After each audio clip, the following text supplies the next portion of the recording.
Hey everybody, it's Aluna Michaels, Esoteric Astrologer, coming at you to talk about August of 2024. And we know we're in a Mercury retrograde. Sometimes I'm late making these Mercury retrograde. We had a tropical storm, so oh well, here I am on the 7th. Okay, so I know that Mercury retrograde can be a bother, and I always talk about this. Oh wait, I always want to say thank you to the guys at the Know Thyself podcast. Thank you very much for promoting me. I appreciate you, and you're fantastic, and you guys should check them out. Okay, so Mercury went retrograde on like the 5th, 4th, 5th, and it had been in a retrograde phase since July. Like we were in the shadow of the retrograde, which is when it goes into the area it's going to go backwards over. That makes sense. Kind of a preview of what it's going to do in the future. And that was, the 17th of July. So things can get a little funnier sometimes before the retrograde. And then the actual retrograde isn't really that bad compared to like the goofiness before. I don't know how that works out. But it will be retrograde until August 28th.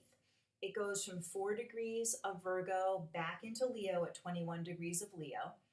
And then it'll move forward. And then, just for you who like to know, it gets out of its retrograde phase completely on like the 12th of September.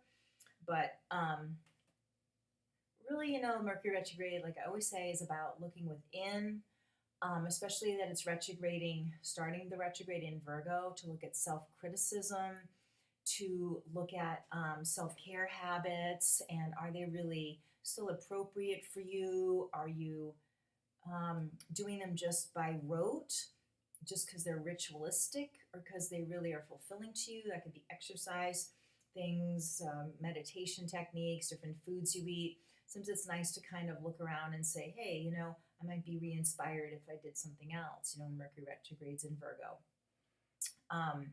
And also about if things were working in the past, if there's a food plan that worked with you, because Virgo being about nutrition or sleep habits or just different things you do through the day that are fulfilling. You can kind of come back to the things that felt nourishing to you, even because Mercury represents friends, and Virgo is people that, make you feel special and stuff. Getting with old friends is always great with a Mercury retrograde in Virgo too. It's always good to get together with friends, right? No matter what. And what's interesting about all of this is, let me check the degree.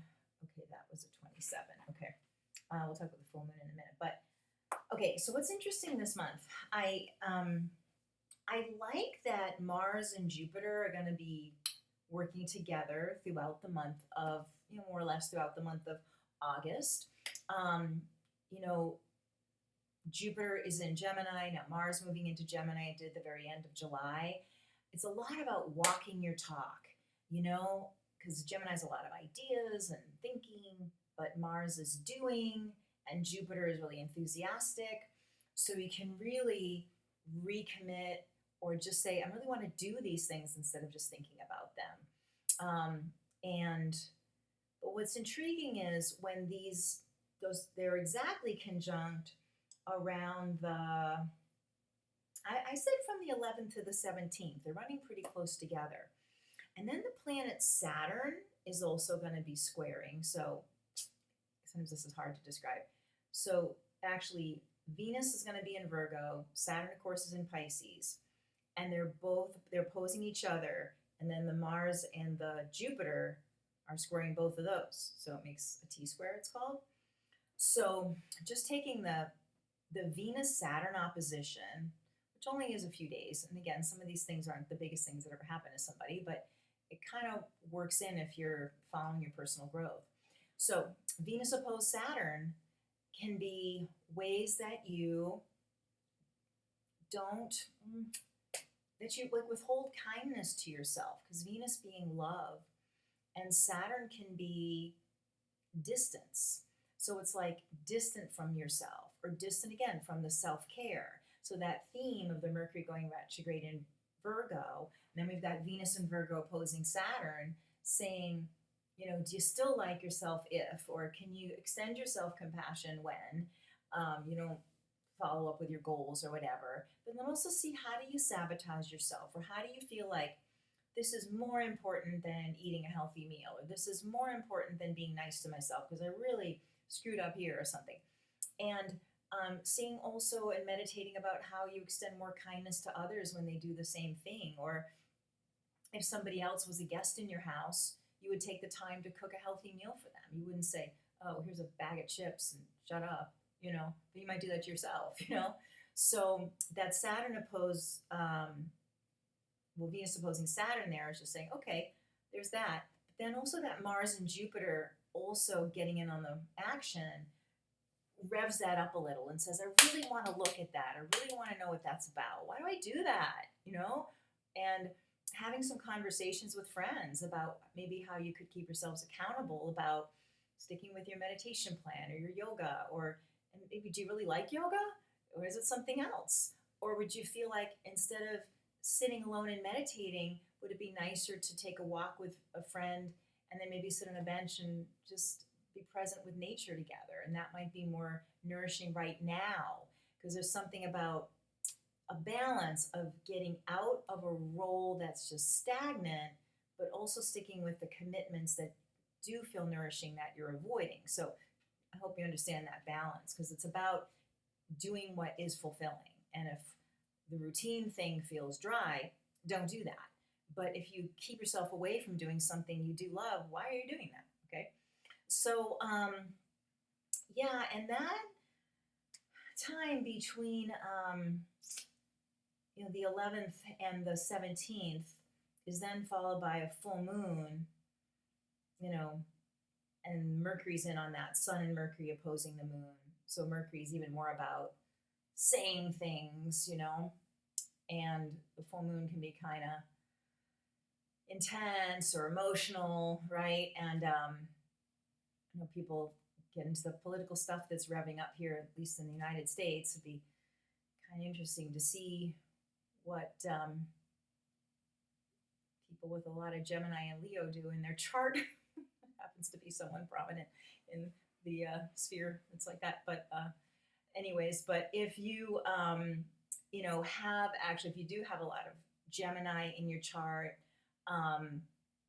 in general, there's something about trying to be breathing deeply. Since we have a lot of Gemini, there's even Pisces too, can be sort of short breathing or shallow breathing,